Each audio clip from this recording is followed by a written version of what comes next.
नमस्कार. तर आज आपण पुन्हा एकदा एका नवीन रेसिपीसोबत भेटत आहोत. बऱ्याचदा बटाट्याचा पराठा बनवताना आपल्याकडून काही चुका होतात, त्यामुळे बटाट्याचा पराठा फुटतो किंवा चिकटतो. तर आज आपण आलू पालक पराठ्याची रेसिपी पाहणार आहोत. त्याचसोबत बटाट्याचा पराठा फुटू नये यासाठी काही महत्त्वाच्या टिप्ससुद्धा पाहणार आहोत. आणि हो, बटाट्याच्या पराठ्याचं जे स्टफिंग आहे ते जर जरासं पातळ झालं तर त्यासाठी काय करायचं यासाठी सुद्धा एक स्पेशल टिप दिलेली आहे. आणि तुम्हाला व्हिडिओमध्ये दिसतच असेल बटाट्याचा पराठा किती टम्म फुगलेला आहे ते. त्यासाठी संपूर्ण रेसिपी पहा आणि रेसिपी जर आवडली तर व्हिडिओला जास्तीत जास्त लाईक करा, शेअर करा आणि चॅनलला नक्की सबस्क्राईब करा. सुरुवातीला इथे मूठभर पालक घेतलेला आहे, 7 ते 8 लसणाच्या पाकळ्या घेतलेल्या आहे आणि 4 ते 5 हिरव्या मिरच्या घेतलेल्या आहे. आता पालकाचे मोठे मोठे तुकडे करून मिक्सरच्या भांड्यामध्ये टाकायचे आहे. त्याचबरोबर हिरवी मिरची आणि लसूण सुद्धा टाकायचं आहे आणि याची फाईन पेस्ट तयार करून घ्यायची आहे. आता एका मोठ्या बाउलमध्ये 2 वाटी गव्हाचं पीठ घ्यायचं आहे. पीठ घेताना स्वच्छ चाळून घ्यायचं आहे. त्यामध्ये चवीनुसार मीठ टाकायचं आहे आणि मीठ टाकल्यावर संपूर्ण पिठामध्ये मीठ व्यवस्थित मिक्स करून घ्यायचं आहे. कोरडंच मिक्स करायचं आहे आणि त्यानंतर त्यामध्ये तयार करून घेतलेलं पालकाचं वाटण टाकायचं आहे. पालक दळताना जर त्यामध्ये तुम्ही मीठ टाकलेलं असेल तर पिठामध्ये मीठ टाकायचं नाही. आणि आता या पिठाचा घट्ट डो तयार करून घ्यायचा आहे, म्हणजे कणिक भिजवून घ्यायची आहे. गरजेनुसार जशी पाण्याची गरज पडेल तसं पाणी टाकून घट्ट कणिक भिजवून घ्यायची आहे. कणिक पातळ भिजवायची नाही, कारण नंतर आपण कणिक रेस्ट करायला ठेवणार आहोत आणि पालकाला नंतर पाणी सुटतं, त्यामुळे कणिक पातळ होऊ शकते आणि त्यामुळे पराठे फुटू शकतात. इथे मी घट्ट डो तयार करून घेतलेला आहे. आता त्याला वरून थोडंसं तेल लावायचं आहे आणि झाकण ठेवून 15 ते 20 मिनिटं रेस्ट करायला ठेवायचं आहे. तोपर्यंत आपण बटाट्याचं स्टफिंग तयार करून घेऊया. इथे मी 4 मध्यम आकाराचे बटाटे उकडून आणि त्याची साल काढून घेतलेली आहे. बटाटे आपल्याला किसून घ्यायचे नाही, तर पोटॅटो मॅशरने मॅश करून घ्यायचे आहे. ही खूप महत्त्वाची प्रोसेस आहे, कारण बऱ्याचदा बटाट्याचे पराठे इथंच फसतात.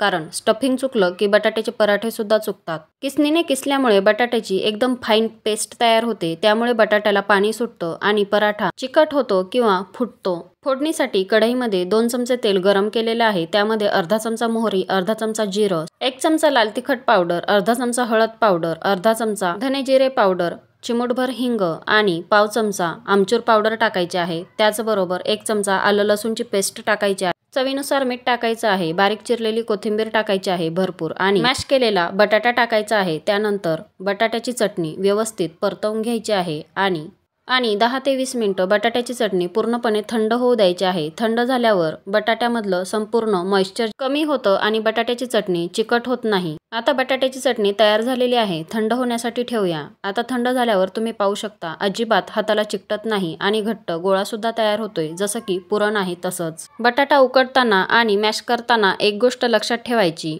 बटाटा खूप जास्त ओव्हरकुक करायचा नाही. दुसरी गोष्ट, बटाटा जास्त वेळ पाण्यात ठेवायचा नाही आणि बटाटा खूप जास्त मॅश करायचा नाही. थोडेसे चंक्स सुद्धा राहून द्यायचे. बटाटा जेवढा जास्त मॅश कराल तेवढं जास्त त्याला पाणी सुटेल आणि मग शेवटी पराठे सुद्धा फुटतील. आता इथे मी तयार केलेल्या पिठाचा एक मोठ्या लिंबा एवढा गोळा घेतलेला आहे आणि तो हातावरतीच गोल करून घ्यायचा आहे आणि तयार केलेल्या स्टफिंगचा सुद्धा त्याच्या एवढाच किंवा त्यापेक्षा थोडासा मोठा गोळा घ्यायचा आहे. आता पिठाचा गोळा थोडासा सुक्या गव्हाच्या पिठामध्ये बुडवून त्याची पारी लाटून घ्यायची आहे. पारी लाटताना सुद्धा इथे एक ट्रिक आहे. पारी लाटताना कडेकडेने पातळ लाटायची आणि मध्यभागी थोडीशी जाड ठेवायची. आता पारी हातावर घेऊन त्यावर तयार केलेला सारणाचा गोळा ठेवायचा आणि थोडंसं सुकं पीठ टाकायचं. त्यानंतर ज्याप्रमाणे आपण मोदक करतो त्याप्रमाणेच मोदक तयार करून घ्यायचा आणि त्यावरती जे उरलेलं पीठ आहे ते काढून टाकायचं आणि पारी बंद करून घ्यायची. हातावरती घेऊन त्यामधलं सारण थोडंसं पसरवून घ्यायचं, जसं की व्हिडिओमध्ये दाखवलेलं आहे तसंच. असं केल्याने सारण सर्व बाजूंना एकसारखं पसरल्या जातं आणि पराठा फुटत नाही. आता थोडंसं सुक्या पिठामध्ये घोळवून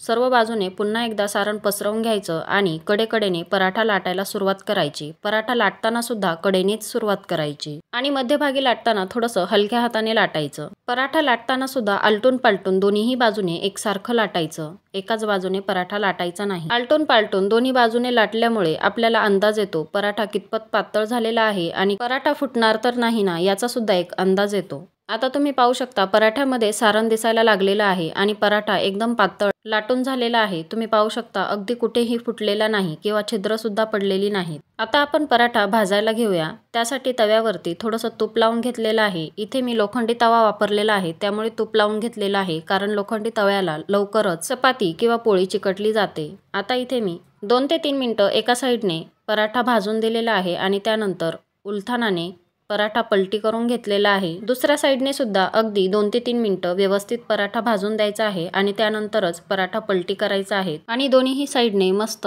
तूप किंवा तेल लावायचं। शक्यतो मुलांना पालकची भाजी खायला आवडत नाही, पण बटाट्याचे पराठे मुलं आवडीने खातात, त्यामुळे हा एक बेस्ट ऑप्शन आहे। याच प्रकारे मी तुम्हाला आणखी काही पराठे सुद्धा भाजून दाखवत आहे।